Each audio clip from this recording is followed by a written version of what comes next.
Okay, hello everyone, and welcome back to Sprocket. And much like before, I'm going to be doing another top 10 vehicles that I have made in Sprocket, but this time we're doing the German faction. This is my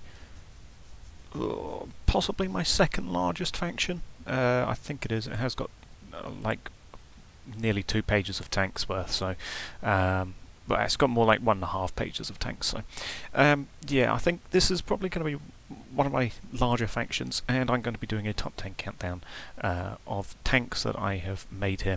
This isn't one of them. I just have this here because why not? It's not going to be in here at all. But this is the meant to have the Gustav cannon on it.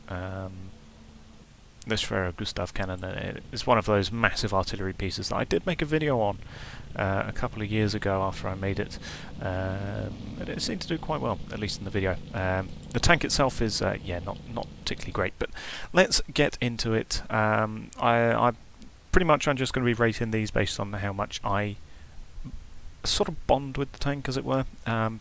Basically, which of these tanks I feel like I like the most, essentially. And I'm not going to be counting any tanks that have come from other factions that I have then repurposed. For example, I do have a captured French tank in here.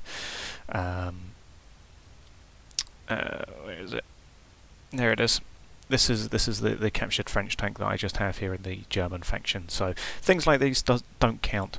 We're only going to be basing this on tanks that I have actually made.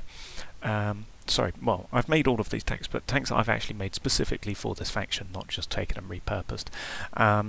So the first tank we're going to be doing here at number 5 is going to be this thing. It's a Sonderkraftfahrzeug 199, which is meant to be a sort of T-35 copy, essentially. Think Neubefahrzeug, but except a lot more turrets. So what we've got going on here, we've got obviously the big T-35 style body, and I even have the sort of Russian enclosed hull T-28 style, or indeed T-35 style. Tracks going on here, which I quite like the look of this. I've used it for some of the French tanks as well, and I just think that this is a sort of neat look for the side of the tank. Actually, inside of here, obviously, it is just complete blank space covered by these blast panels, but I think it gives a nice effect. Obviously, big rear engine back here. And then we do have the 5 turrets, much like the T-35 that I am essentially copying for the Germans here. So what we've got is we've got 2 machine gun turrets here, obviously. We have also got some 37mm guns here, and we do have a 75mm infantry support short-barreled gun, much like you'd see on the infantry support Panzer IV, for example. We have got a couple of hatches here for the crew, couple of things here for the drivers to see out of. The gunners get nothing, obviously, because I didn't understand how to put these things on. Periscopes. However, I just think that this tank is pretty cool looking, pretty neat. It looks much like the what the hell's happened here? There you go. It looks much like the T-35 that I am imitating. It does have 45mm of frontal hull, 30 there for the lower sloping, 30mm lower glacis. The front of the turret also has got 45, 30mm side and 20mm rear. The turrets have got 15mm all around, well, except for the sides, they've got 10. And then this is 45mm all around. It is just a separate. Actually, no, it isn't. It's the turret ring. That's right. I just extended the turret ring up a lot to get this thing raised up high enough where it can just about clear the. I mean, the gun obviously still clips through, but that's my design problem really more than anything. And the turrets clip into the machine gun turrets as well because they don't move. But yeah, it's pretty slow. Not all too mobile, but it does have a nice amount of firepower, and you can fire the guns individually. You can fire the 37mm if you wanted, instead of firing it with the 75, and blah blah blah. You can get the picture with that. You can do a broadside if you turn all of the turrets properly to one side. Here we go. I think this has got all of them. Yeah, so there you go, you can fire all of them at the same time, do a nice broadside. You just have to be careful on your positioning of them. Oh, my tracks have gone see-through, that's good. But yeah, for an interwar tank, which I think is what this era is, there you go, tracks are back. Early war, actually. Yeah, interesting. Yeah, for an early war tank design, obviously land battleships like this were very much going out of fashion by this point, if not earlier. Mobility-wise as well, let's just show the engine. 4-litre V6, it's not particularly big. Not particularly big, but I'd run out of space by the looks of it in the hull to fit anything much larger. But yeah, land battleships were very much going out of interest at this point in time. So yeah, for a land battleship early war interwar design, which is what I was going for, I think it's pretty cool. Yeah, it was one of my first multi-gun tanks, I think, as well. So yeah, I've always looked at this perhaps more fondly than some of my other designs here. But yeah, that is going to be my number 5 pick. My number 4 pick is going to be any of these, really. The Sonderkraftfahrzeug 170s, which is my Panther copies.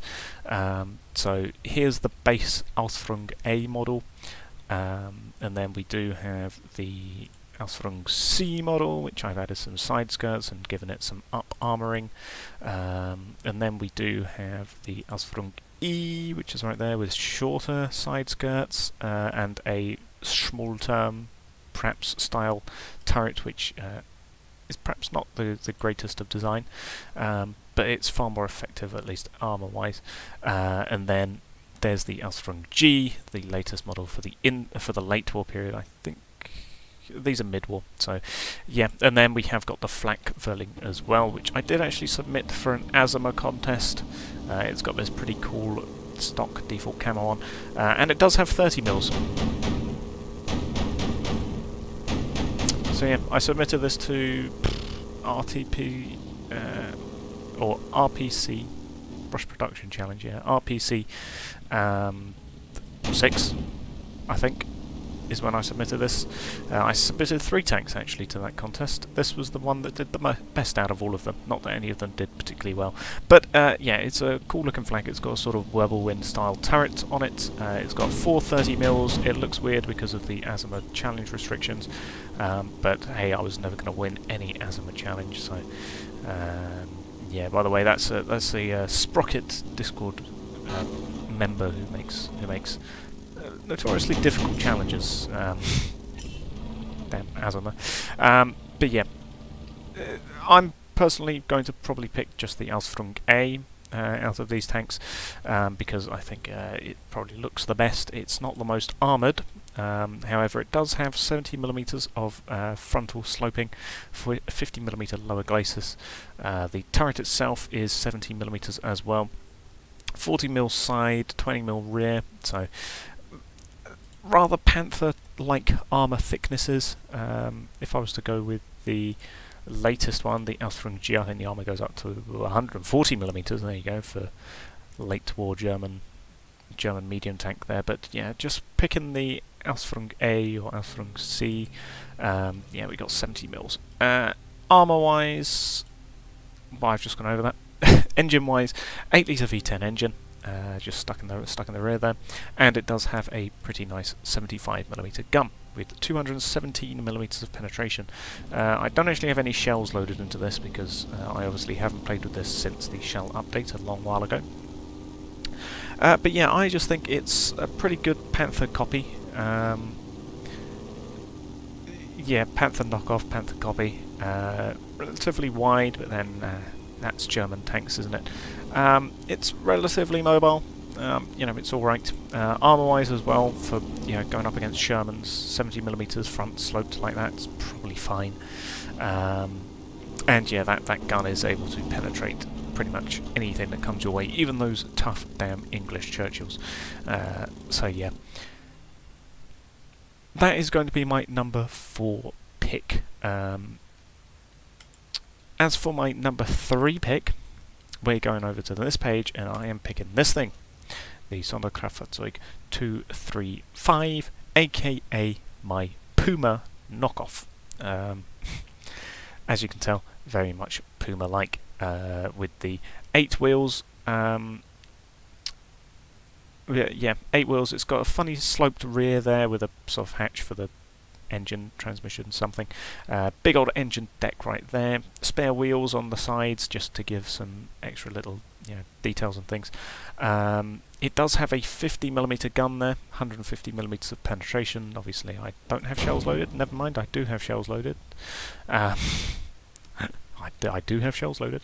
But yeah, so armor-wise as well, 50mm on both the turret and hull, which is not bad. 40mm, lower glacis. 35mm side, 20mm rear, 20mm rear. Although the sloping actually is helping it quite a bit here in terms of protection. But yeah, this is going to be my number 3 pick. Relatively similar in size to the Stoat, perhaps. Let me check that. If we change to Britain here and we do this, can I even penetrate the Stoat? That's the real question. I think I should be able to. Oh,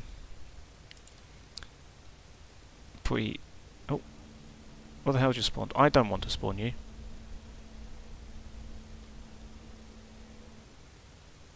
I think I'm alive. Let's quickly Stoat. Never mind. That's the wrong thing. Stoat. There you go. Let's try and kill it. Never mind, I'm dead. Let me try and kill it and then come back to you. Okay, I managed to get it after several attempts. But yeah, let me drive over to that thing and see just how wide this thing is in comparison.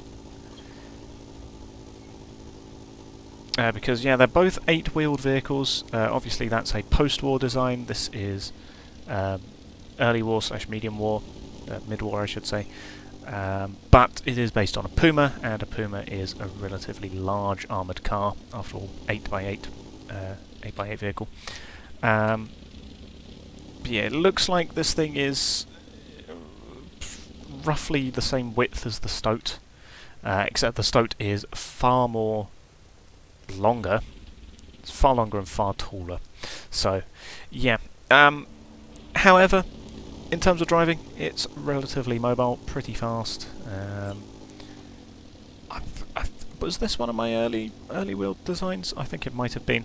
But yeah, the gun itself, pretty decent for a mid-war tank. I was able to penetrate the front of the Stoat there, which was pretty handy. And yeah, it's pretty mobile, pretty fast. I think it looks pretty cool. You can definitely tell it's meant to be a Puma, which is very much what I was copying. But yeah, that is going to be that. And before I move on to the number 2 spot, let me just show you the size of. I'm still in Britain. Why am I still in Britain? Get out of here, Britain. There you go. Before I move on to the number 2, let me just show you. So there's the size of the 170, and then there's the default Panther. The 170 is quite a bit smaller than the default Panther, which comes in Sprocket as an AI tank. So, proportions perhaps a bit off, but I still quite like the 170. The number 2 spot, we're going to be moving to here. We're moving into World War I, or moving back in time, I should say, to World War I, with the Sturmwerk AG Kampfbus 18, which I have spoken about before, but it is a vehicle that I made for the, it was for a World War I challenge on the Sprocket Discord, and it ended up winning. Winning or came joint first, I can't quite remember which one. But yeah, I think that challenge was actually the last World War I challenge that took place on the Sprocket Discord to date. Not many people do challenges in World War I. Not many people like building in World War I for some reason. I quite like it. But yeah, it is essentially a big, heavy German armoured car. Very much based on the actual German armoured car, which I can't remember the name. It might be a Daimler. Not too sure though. Could be the Daimler. I'm not sure actually. But yeah, very much based on that sort of van type vehicle for the war. 6 wheels. The two, actually no, none of them are doubled up. I thought I had the rears doubled up, but no, I don't. They've just got big old covers for them, big old mud guards. The front one is obviously exposed. Front engine right there. The gun itself is a 50mm, I think, but yeah, it's pretty good. The sides are MG0815s, which you can fire independently, I think, if we select, yeah, there you go, fire group 2. They don't have any side traverse, but they do at least have up and down, which is kind of handy, and we can of course just turn the armoured car to make them fire. And then I think if we press, yeah, fire group 1 is for the top turret. It has undergone various modifications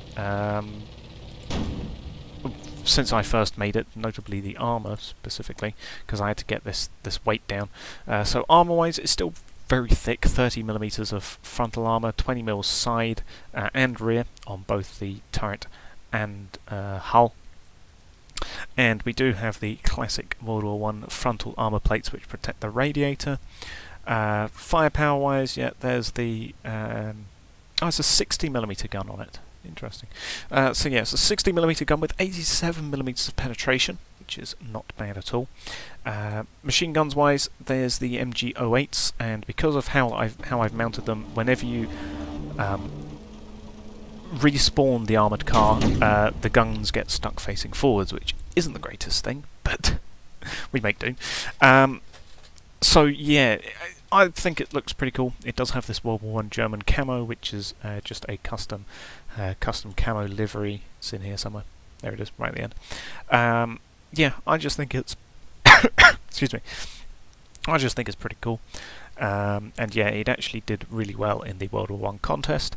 And yeah, I've done lots of detailing with the rivets and everything. So yeah, I really like this armoured car, and it is my number 2 pick. Before we move on to the number 1 pick, though, I do have 1 or 2 honourable mentions. Most notably, I think maybe I only have 1 honourable. No, I do have 2 honourable mentions. The first one's going to be this, the Sonderkraftfahrzeug 202, which is a little German scout car, meant to be a rival to the Sonderkraftfahrzeug 222. The good old clown car from Company of Heroes 2, if anyone remembers that meme. But yeah, it's meant to be just a fast little scout car. It's not particularly fast now. Possibly engine rework broke this thing. Maybe I just never properly optimised it. It is the early war, though, and early war and mid-war, early war and interwar are known to have pretty underpowered engines. So armour-wise, it's not very good. 10mm all the way around. Yep, all the way around 10mm. Gun-wise, also not particularly great. 20mm autocannon is what it's meant to be. 46mm of penetration, which is, yeah, not particularly great. Mobility-wise, 2-litre V4, again, not particularly mobile. I do have a very limited amount of space to work with, and I do have a 2-man crew as well. So, yeah, it's pretty cramped in here, but it's meant to be a rival to the, I think the 222 is still 2-man. So, yeah, it's meant to be a rival to that sort of thing. And I do have the sloping body of German armoured cars. But yeah, I think it's quite dinky, very small, very funny, very funky, and so yeah, that's this is going to be one of my honourable mentions. The second honourable mention is actually going to be the 144. So this is meant to be my Panzer III copy, except it's got overlaced wheels. It does have a short-barreled 37mm gun on it, and it's not too bad in terms of mobility. Yeah, it's faster than the faster than 202, quite ironically. But yeah, it is just meant to be a little light tank, light/medium tank. But yeah, it's all right. Yeah, for early war. Yeah, early war. it's not too bad. Armour-wise, 30 mils, pretty standard. 20 mil side, 10 mil rear, yeah, pretty standard. Armour-wise. Gun-wise, there you go, 37mm gun, 66mm of penetration, which is not the greatest, but it can get you through most things we're looking at here. For example, this 150, I think we should be able to get through. Yeah, there you go, we penetrate him nice and easy. There you go. He killed us, but we killed him. What did I lose? I lost my gunner and my commander. Rip. It's a 5-man crew. Never mind. But yeah, as for mobility-wise, 4.2 litre V6, not the biggest of engines, but it's enough to power this thing along quite nice and easily. So let me have a look at the 150 actually. Yeah, this is very much another Panzer III copy. But the only other thing that I'm going to give an honourable mention to is probably going to be this thing, the 115935. 935 is meant to be a reference to Group 935 from the Call of Duty Zombies, even though Group 935 have got absolutely nothing to do with this stupid behemoth of a Wunderwaffe.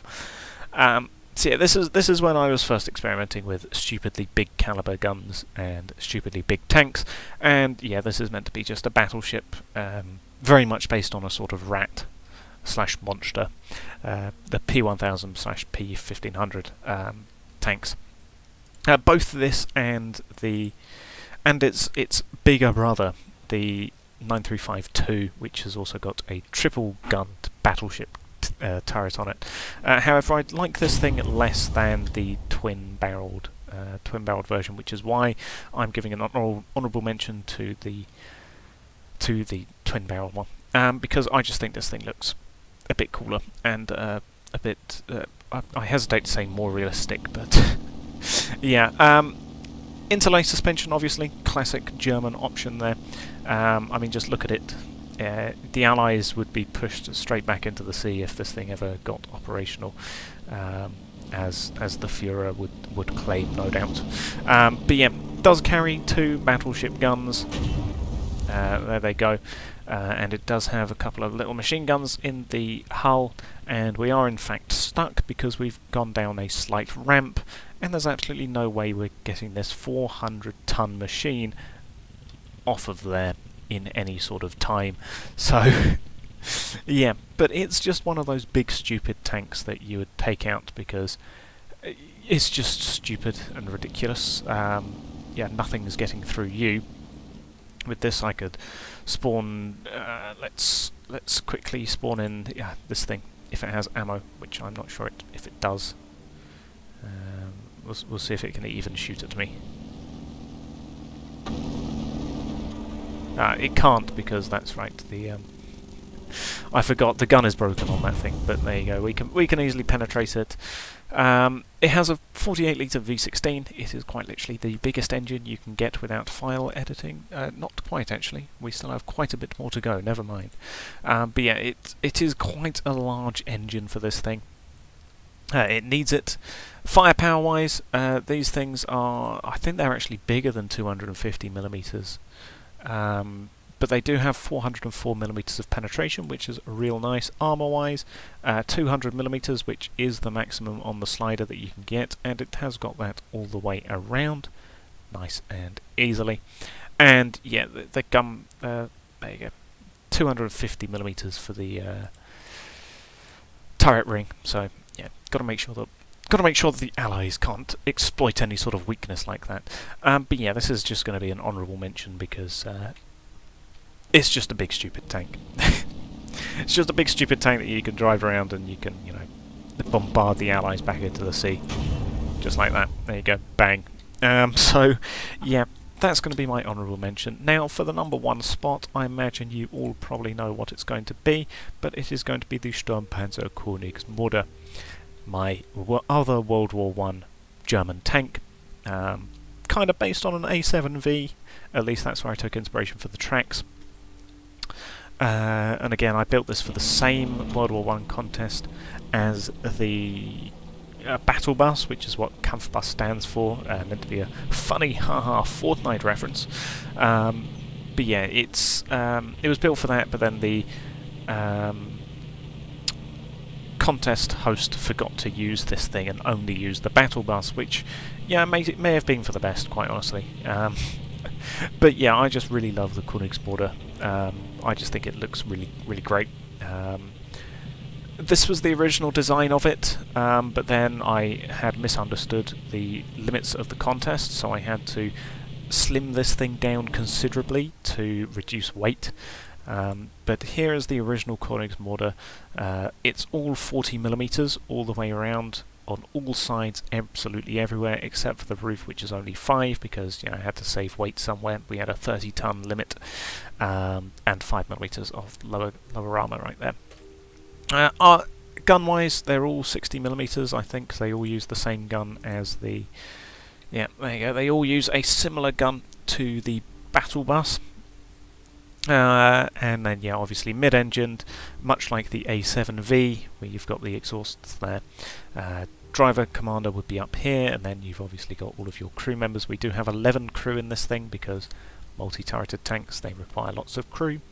But then, yeah, because I had to slim it down, we then have got the ausf D, which is very much more of a British-looking design, because we've removed 2 of the guns, and we have instead replaced them with doors. Just cut them off and schlunk. There you go. So, yeah. This was the original, this was the design that I eventually submitted. It does still have 40mm of armour at the front, although to save weight and therefore tonnage, I did lower it to 30mm here and then 20mm here, because they do slope more, which would, in theory, mean they have got the same effective as the 40mm. And then the sides are still 40mm, the rears are only 20, because again, yeah, I had to cut down on costs. Up here it's 30. But then everywhere else there it's 40, and obviously I couldn't really do anything about that. But yeah, so 6cm Königsmörder Kanone is the fake made-up name that I made for the 6cm gun that I modified to put on this thing. But yeah, I still think that this looks just as good as the original version. Ausf A, let's call it. But yeah, all of these guns do in fact still function, and you can choose between 5 Group 1 and 5 Group 2, which will allow you to independently shoot both guns. Alternatively, you can just spawn it in and have control of both guns, and you can shoot them whenever you look in that particular direction. So yeah, that is going to be my #1 spot for my German tanks that I've made.